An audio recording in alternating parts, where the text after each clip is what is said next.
Hola queridos estudiantes, espero que se encuentren muy bien y les doy la bienvenida a esta nueva cápsula de lo que es la asignatura de Ciencias para la Ciudadanía que se titula Agentes infecciosos y dónde encontrarlos. No piensen que es plagio, por si acaso, para nada. La semana anterior vimos lo que eran los agentes infecciosos. Si ustedes pudiesen recordar qué es lo que eran, se van a dar cuenta que eran cualquier agente que pudiese causar una enfermedad o una infección o un daño a nuestro organismo. En la cápsula anterior hablamos a grandes rasgos qué es lo que era un agente infeccioso y vimos los distintos tipos. Pero lo que vamos a ver el día de hoy es dónde vamos a poder encontrar estos agentes infecciosos. ¿Cómo van a ser que se propagan? ¿Serán por el aire, por el agua, mágicamente? ¿Yo los miro y me contagio? Todavía tenemos muchas dudas con respecto a esto. Yo creo que más de ustedes saben algunos virus, algunas bacterias, cómo se propagan, lo mismo que está pasando con el COVID hoy en día, pero queremos hacerlo más en forma específica y que ustedes tengan toda la información posible. Por lo tanto, el objetivo de hoy va a ser analizar los diferentes escenarios de propagación de los agentes infecciosos. ¿Cómo se propaga un agente infeccioso? Esa es la gran pregunta del millón que vamos a responder en esta primera diapositiva. Primero, para que algo se propague, o en español más simple, se pueda trasladar de un lugar a otro o se pueda distribuir, necesitamos un medio de propagación. ¿Y qué vamos a entender por medio de propagación? A cualquier superficie o medio que va a utilizar un agente infeccioso para poder llegar a su destino. Por ejemplo, si yo tengo un hongo que quiere llegar a mi cuerpo, quizá la vía más fácil que tenga, y lo vamos a ver más adelante, sea un alimento, el agua, etc. Todo lo que ustedes tocan, todo lo que es materia, puede constituir una suerte de medio de propagación. Depende de qué tipo de agente infeccioso sea, va a ser el medio que utiliza. Puede que algunos agentes infecciosos sean muy virulentos o muy esparcibles en el aire, en el agua, pero en el suelo o la tierra mueran rápidamente o se descompongan por la luz solar, etc. Por eso también tenemos que entender que cada uno de estos agentes infecciosos tiene un tiempo de, entre comillas, vida útil o tiempo de virulencia o latencia, como también se puede conocer. Y va a depender de varios factores, como lo mencionaba, la luz, la temperatura, la composición y el tipo de agente infeccioso con el cual estamos tratando. Ahora vamos a ver, de forma bastante clara y bastante resumida, cuáles son los medios de propagación según el tipo de agente infeccioso que nosotros estamos analizando. El primer agente infeccioso que vamos a analizar, y fue el primero que vimos, van a ser las bacterias. ¿Por qué siempre le damos tanto énfasis a la bacteria? Porque tienen una capacidad de conquista o de poder estar en cualquier tipo de ambiente. Donde ustedes pisen van a haber bacterias, sean nocivas o sean agresivas para el organismo. Es por esta razón de que decimos que las bacterias han conquistado cada rincón del planeta, han podido multiplicarse. Tenemos bacterias que pueden vivir fácilmente a 80 grados Celsius, donde otros seres vivos morirían, pero ya están ahí felices de la vida, viviendo y evolucionando. Al ser seres ancestrales, han sabido adaptarse a cada realidad y a cada nuevo material. ¿Y dónde lo vamos a encontrar? Principalmente en el suelo, el aire, el alimento, la piel, el agua. Son como los medios de transmisión más fácil de una bacteria. También se pueden encontrar en lo que son nuestros fluidos, saliva, orina, sangre, mucus, etc. Y para que se hagan una pequeña idea, y espero que esto no lo asuste, que se ha calculado que básicamente tenemos casi la misma cantidad de bacterias que de células en nuestro cuerpo. De hecho, podríamos decir que tendríamos hasta un poquito más de bacterias que de células. ¿Por qué? ¿Cómo se sabe esto? Los científicos han podido calcular por área, por un sector del cuerpo, y ver cuántas bacterias hay. Generalmente una bacteria es más pequeña que una célula del cuerpo, ya que al ser una célula procarionte es más simple que una célula eucarionte de nuestro organismo. Entonces esta facilidad que tiene la bacteria para poder conquistar y multiplicarse, hace que justamente haya más bacterias que células en nuestro organismo actualmente. Pero no se asusten, no todas son malas. Hay muchas bacterias que las necesitamos y cuando ustedes se sientan tristes, se sientan mal, recuerden que dentro suyo hay una terrible colonia grande de bacterias que dependen de usted y que los ayudan. Así que no están tan solitos, nunca van a estar solos. Pero sí tengamos cuidado con nuestras superficies. Principalmente vamos a encontrar que las bacterias resisten en lugares donde hay capacidad de nutrición, donde hay agua y donde no haya ningún agente que elimine a esa bacteria, que destruye su pared celular. Porque al ser un ser vivo, si yo la destruyo su pared, empieza a degradarse y a morir. Por eso también las infecciones por bacterias son un tanto complicadas de dominar, ya que muchas veces se necesita de varios procesos de limpieza y varias oleadas de medicamentos para que las bacterias puedan dejar de proliferar, que se dejen de reproducir. Espero que se haya entendido un poco y si no, ustedes saben que vía electrónica pueden preguntarme sin, sin miedo o solicitar más información. El siguiente agente patógeno va a ser el virus. Como ustedes saben, actualmente tenemos un virus que está siendo muy famoso, que es el COVID. Este virus tiene la particularidad de ser bastante virulento, valga la redundancia, y bastante contagioso. ¿Qué pasa con los virus? A diferencia de las bacterias, resisten un poco más, ya que son trozos de ADN o ARN que van a poder estar en una superficie, en elementos de uso diario, en la piel, el suelo, el agua, igual que las bacterias. Y además pueden usar a otros seres vivos como medio de propagación. Lo que pasa, por ejemplo, con la malaria, con el Zika, que utilizan zancudos para poder propagarse. Y la gracia de este virus que es, al no estar vivo, puede estar inactivo todo el tiempo que se le ocurra. O sea, yo puedo tener un virus fácilmente 8 horas en el suelo y basta con que una célula se acerque a este virus o entre en contacto y se activa.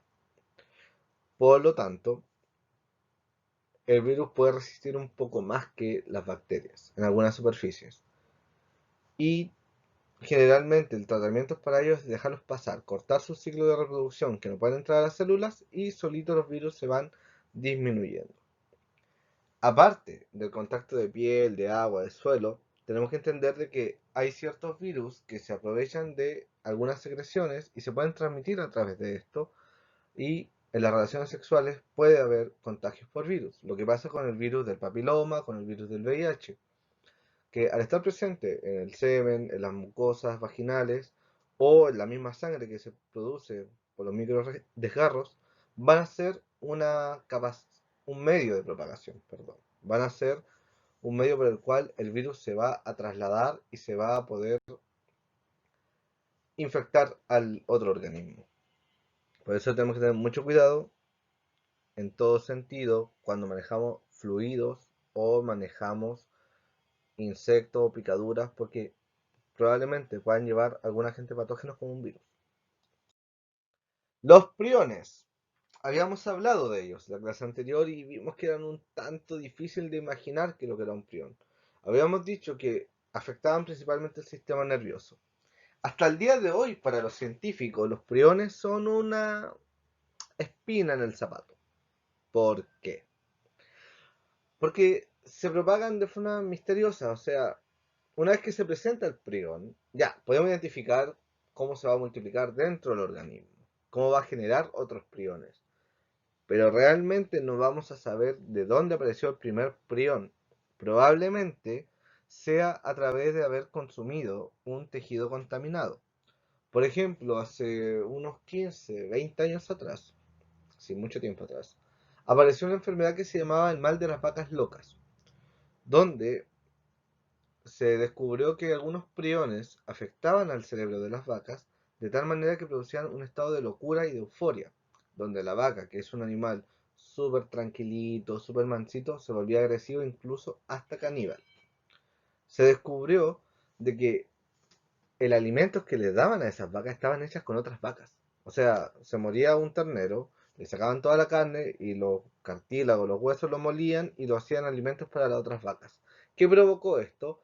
De que estos priones que se generaban se pudiesen ingresar a la vaca sana y enfermarse.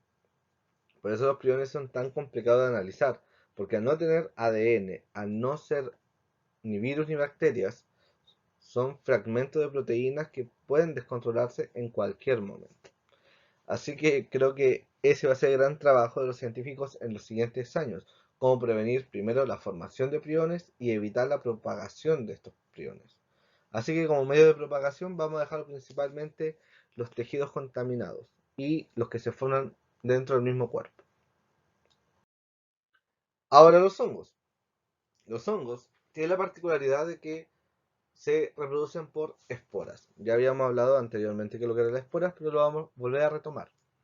La espora es, por decirlo, un huevecillo del hongo donde va a distribuirse a través del aire, se va a distribuir a través de distintas superficies como el agua, como el mismo suelo, esperando encontrar un lugar donde poder proliferar y desarrollarse. Por eso la mayoría de los hongos se presentan en medios húmedos, medios cálidos, donde ellos puedan tener una temperatura agradable y puedan tener agua suficiente para poder germinar y proliferar. Generalmente, como un alimento es bastante húmedo, suelen usarlos como vectores de propagación. Y además también se propagan por vía sexual. Así que tenemos que tener cuidado con lo que comemos y también con nuestra propia higiene, ya que la idea no es eliminar la humedad, sino mantener desinfectada la zona, de tal manera de que no haya una propagación muy grande de hongos.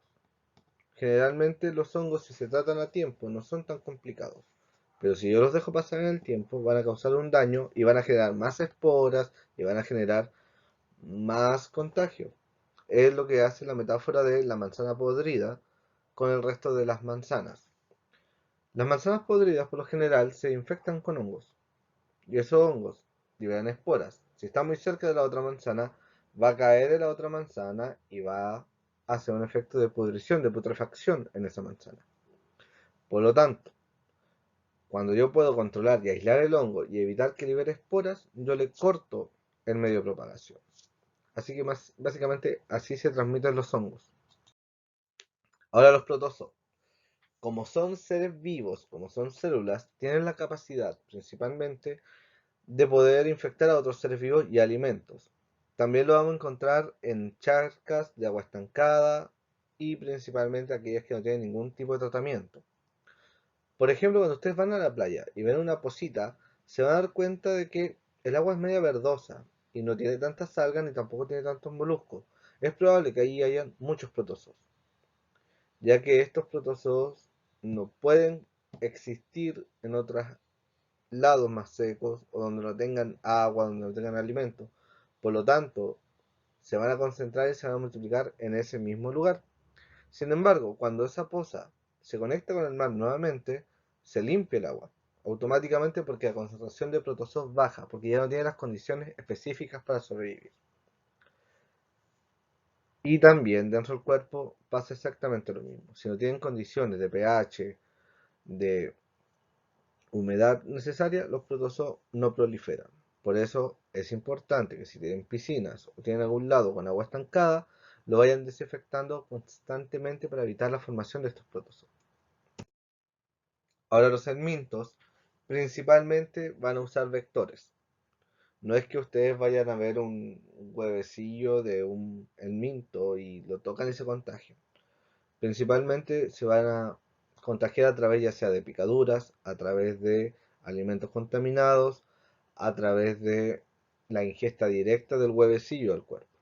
Pero si el huevecillo anda dando vueltas por el aire, es muy poco probable que se desarrolle este helminto. ¿Por qué razón? Porque necesitan completar su ciclo de vida para poder generar huevos.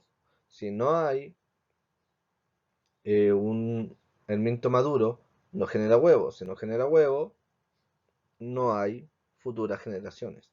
Por lo tanto, la mayoría de los tratamientos contra los helmintos, es justamente evitar la propagación de los huevecillos.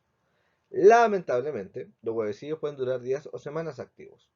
Generalmente hay que hacer un proceso de limpieza constante para poder eliminar sus huevecillos. Así que siempre todo es el aseo. Es infalible en cuanto a nuestra vida diaria. Ahora, yo sé que quizás están un poco mareados con tantos nombres, con tanto medio de propagación que se parecen entre ellos, pero es bastante simple. Sinteticemos y concentremos la información que hemos dado. Primero, los agentes patógenos necesitan sí o sí de medio de propagación. ¿Y qué es lo que es un medio de propagación? Cualquier superficie o cualquier material por el cual se pueda transmitir un agente patógeno. El agua y los alimentos son los medios más comunes, pero también recordemos que el aire es un factor importante. La vida media de un agente infeccioso siempre va a variar, nunca va a ser igual para uno o para otro. Y, por lo mismo, algunos pueden pasar muchos tiempos inactivos hasta encontrar un medio propicio y volver a activarse y tener capacidad infecciosa. ¿Qué actividad vamos a tener para esta semana? Lo que yo quiero que puedan realizar es una investigación sobre las mejores medidas de prevención de propagación de agentes infecciosos. Por ejemplo, aseo, medicamentos, etcétera. Lo voy a dejar a su libre disposición para que todas estas medidas las puedan presentar como un informe pequeño en su cuaderno o en Word, el cual tienen que mandar la evidencia justamente al correo que ya hemos trabajado o a través de Classroom. Cualquier duda o consulta sobre esta investigación o sobre las medidas de prevención me pueden consultar directamente, no hay ningún problema. Así que hemos llegado al final de esta diapositiva y hemos dado ya por finalizado lo que es el tema de patógenos. Gracias por tu atención y nos vemos en la próxima cápsula. No olvides enviar la evidencia del trabajo al correo biojjlb2020@gmail.com. Deseo que estés muy bien y que tengas una bonita semana.